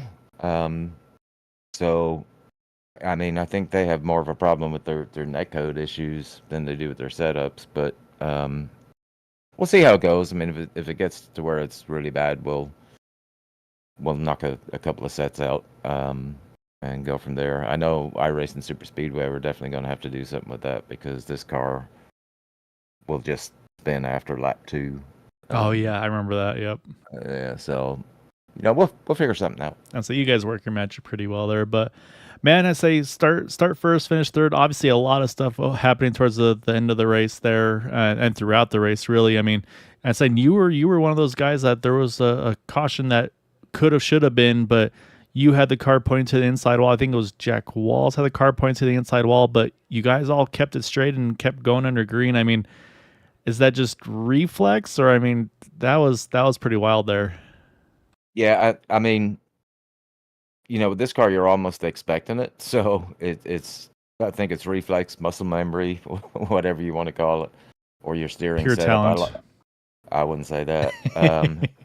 Not my part, anyway. I just like a tight steering ratio, as you know, so that helps me save a car when it gets out of control. Just I have to make up for my age now. My reflexes are definitely not what they used to be, so I have to have a faster steering wheel. I mean, it was a hell of a drive, like I said, by you guys. I mean, we saw a lot of movements. Okay, which lanes go in and all that. So, I mean, like I said, you guys put on great shows week in and week out. So, definitely, man, want to give you the floor for any thanks and shouts for that podium time. It was a lot of fun. Yeah, it was a lot of fun. Just a shout out to the Boot Knocker guys, and then we had some guests in tonight with Jimmy and Anthony popping in, and of course, Kevin and Eric. It was a lot of fun. It's always fun running with those guys, and hell of a job by Rick there. He held a perfect line that last few laps, so I was able to give him a push and get him across the line first. And of course, big shout out to you guys at Area 51. A lot of work putting on these leagues. We really appreciate it, and of course, you guys up in the booth doing a fantastic broadcast as usual. Definitely look forward to watching this one back and enjoying it. All right, man. Great job tonight, Gabe. Yeah, go enjoy this one before we kind of continue our season back up again. It's great to have you back and looking forward to more of you the rest of the way, man. I appreciate it. Thanks, man. All right. Jump down one more spot to the Kellogg's machine of a certain Kevin Freeze. And Kevin, Hello. you had your hands full there coming through the trial. Well, say Andrew was giving you all you could handle there. Yeah. And it seems like so I told Gabe, I was like, to me, the story of the night for me was initially just turns 3 and 4. It seemed like that was, for whatever reason, was the trouble spot. But then also just it seemed like there's just still learning to do on these cars with how you can bump. Sometimes it does work. Sometimes it doesn't seem like it does. And Gabe mentioned he took a pretty big shot to, or he gave a pretty big shot to Rick, and it didn't even budge him. Whereas a light pump really set him kind of squirrely. Was that something you were doing tonight? Just kind of trying to like, okay, finding like the little not tips and tricks, but like the little things that work and don't work. I mean, how was your race strategy wise, I guess? I didn't get to do a whole lot of pushing in the session itself in the race tonight, but I've run a number of races, and we also had our practice races that we hosted. So I've gotten pretty comfortable with what this car can take, like what you can get away with and what you cannot. I enjoy racing it. It takes a whole lot of discipline pushing, and it's really something fun. And then you'll see some people, their car doesn't react as significantly to pushes, which is always a very welcoming thing when you're pushing them, because sometimes it's not in your full control. Like that third car in line, while you want them to be as close as they can because it really helps with the speed, sometimes they just you're not fully in control of then as the pushing car of like your gap and all of that.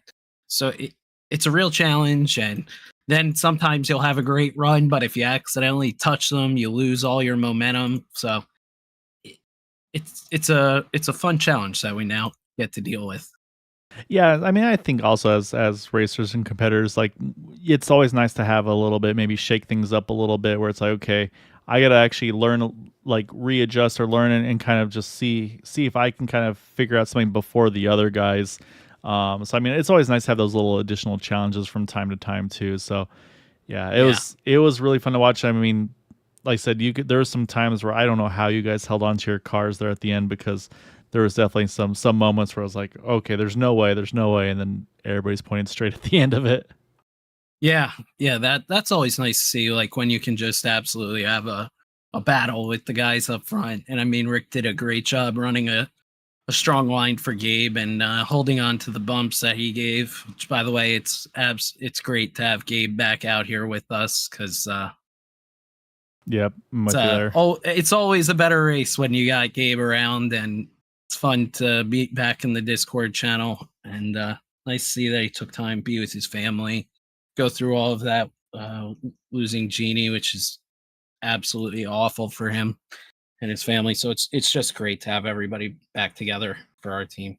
Yeah, no, I'm 100% with you, and yeah, it's like you said, like it's definitely just, it's different with him not in the race, and yeah, it just feels like everything's just better when you see that 88 car in the track or on Discord or wherever it may be. It just, yeah, like you said, I think Gabe just kind of just adds that little bit that kind of just that we miss when he's not there. So I'm spot on with you there, man.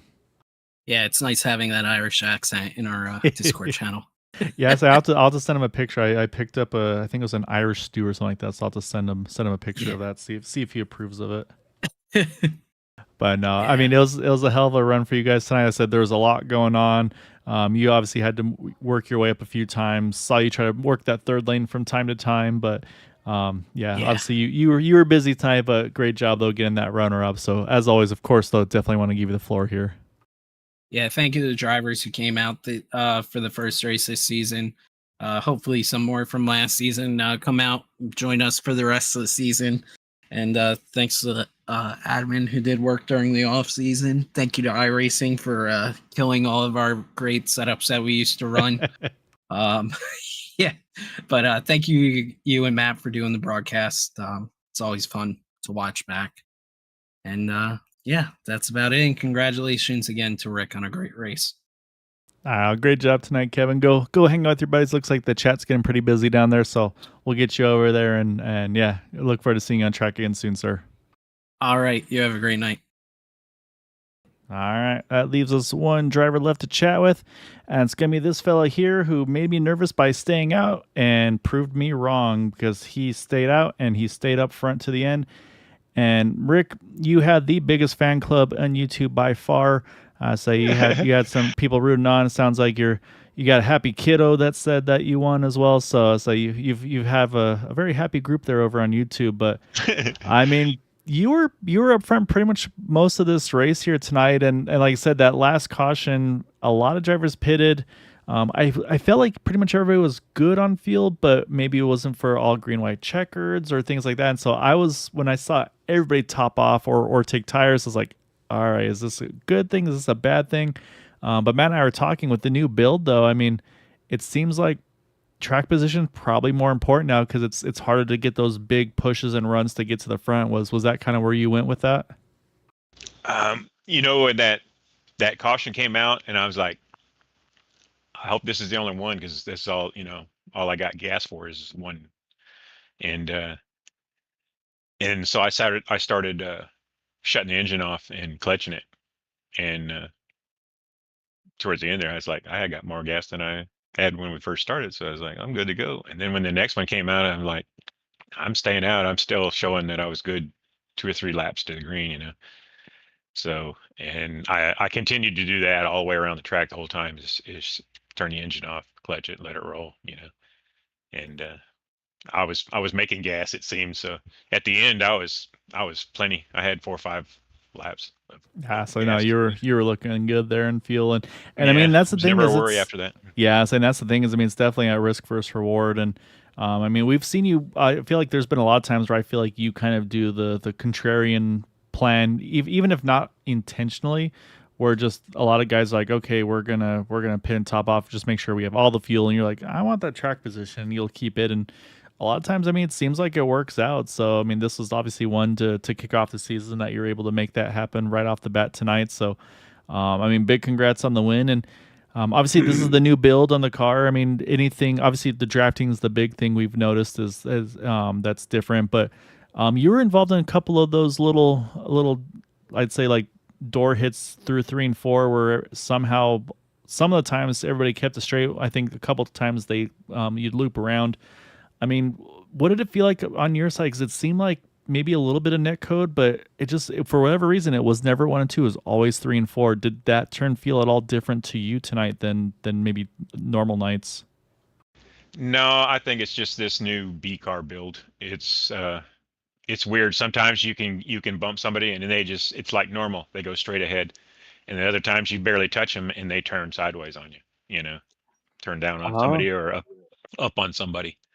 So you kind of never know. And I just tried to stay away especially in the turns, don't touch nobody in the turn, and on the straightaway, just try to get as lined up as best you can and then hope it doesn't do something weird, Yeah, and Gabe said he gave you a shot at one point towards the end, and it didn't even budge your car. Whereas a light touch, you'd see the car kind of shift over a little bit. So, yeah, it seems like we're still kind of learning the nuances, if you will, of the new build. Yeah, I think we're still trying to figure out what's going on and where, and it does seem like coming out of 2 to me is where you can get somebody loose, but I don't know.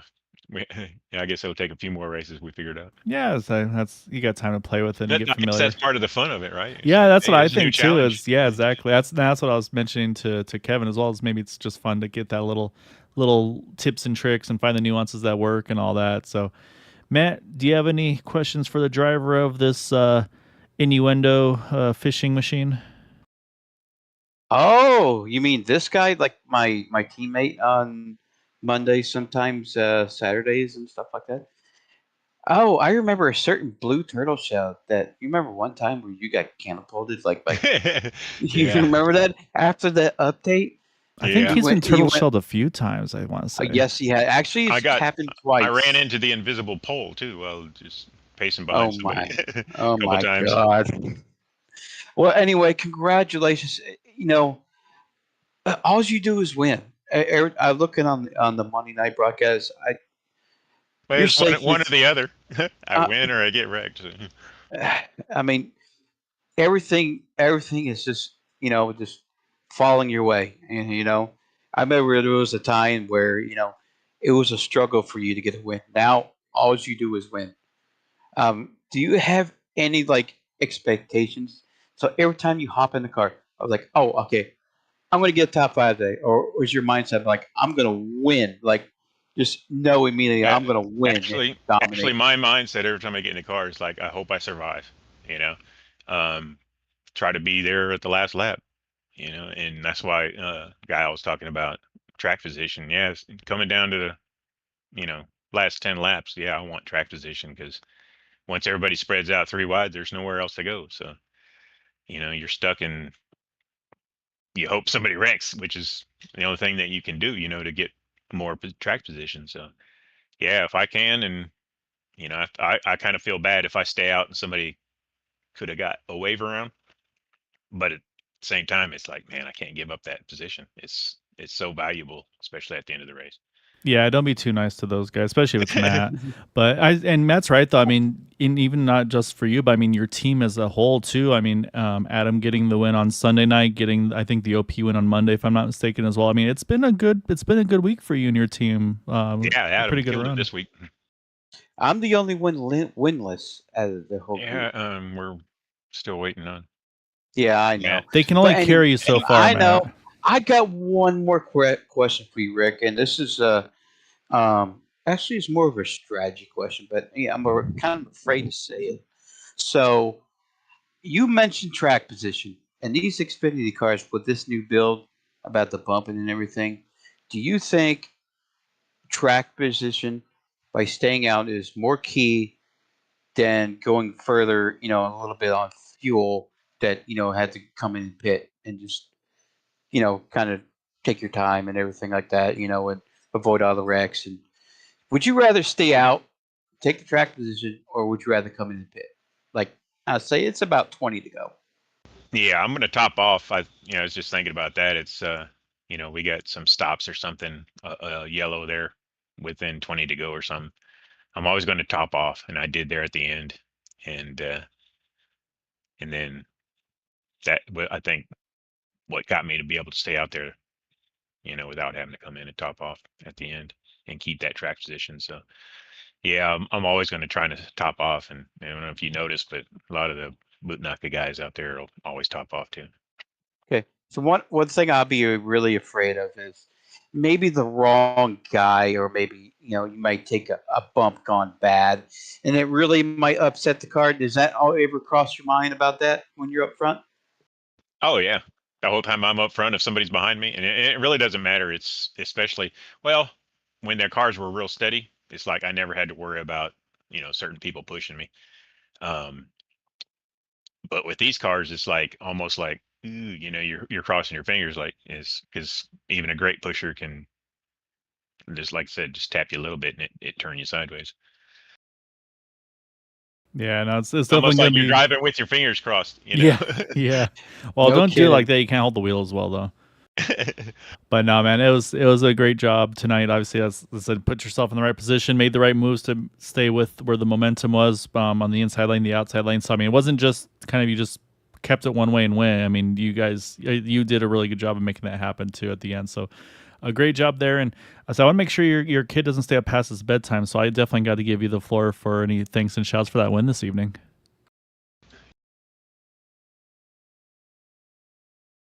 I gotta get my notes up. Always forget everybody. uh, yeah, shout out obviously Air 51. I'm glad we're back. I love being here. Love racing with y'all. What can you say with Green White Checker TV? Best out there as far as I'm concerned. Um, shout out to 40 Raceware all the time. Whiplash, Simcams, Cincy. I see Community on there, Hospice. Shout out to them. And shout out to the family. Love you guys. Thanks for your support. And Willie is my little dog down there, so I got to go give him a treat for cheering Dad on. Ah, the four-legged son. All right. Yeah. Say that the kids before the kids. I've been there, done that. But no, hell of a job though, Rick. Yeah, say go give him some treats. But yeah, go enjoy this one, man, and look forward to seeing you on track again here soon. Thanks, buddy. We'll see y'all next time. All right, Matt. That is our race winner in that number 5 machine. And say we're learning things as we go. I say it's a 4-legged child, which I think we've all had some of those over the course of our lives. Which I'd say they're family, and yeah, but it's a lot of fun. But Matt, like I said, there's going to definitely be a little bit of learning curves for this car. You can definitely tell. It's going to be very interesting in some of these other tracks, like iRacing Super Speedway. That's going to be one probably need to get some laps to figure out that setup, like Gabe had mentioned. So, yeah, I think this is going to be promising, though. It's definitely going to kind of change how these guys have to race this car and some strategies, and it's going to be fun to see who adapts to it the best over the course of this 10-race season. Yeah, it's like I said, this car is probably the hardest car to drive in, super speedway racing. As you saw, if you're here for the broadcast on Sunday, those Gen 4s are so much easier to push. As you can tell, they used to be the hardest car to push, but now this new Xfinity car we have here, it's a little bit more forgiving. You have to be more patient with it. Guys have to learn the bumps and what's the limit and how hard can you push. Do I need to push here? It's all a timing thing. These are a lot of obstacles that the guys have to learn as the season goes on. Yeah, it's going to be fun to see how the season plays out. Matt, as always, man, I really, really appreciate you hopping on and helping with the broadcast on the admin side, on the running a league side. I say you've been doing it all, so really, really want to thank you for all your dedication here and for the league and everything. It's a lot of fun to be able to share this stuff with you. So, As you know, it's appreciation is not needed. I just volunteer time.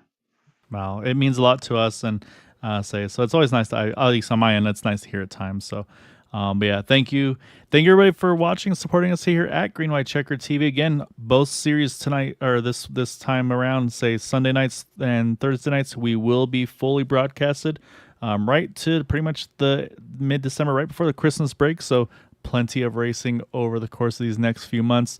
And yeah, big thank you to all the Sanchez family for rooting Rick on. So it definitely worked out tonight with him getting the win this evening. And yeah, and like we mentioned on the side of there, again, big thank you.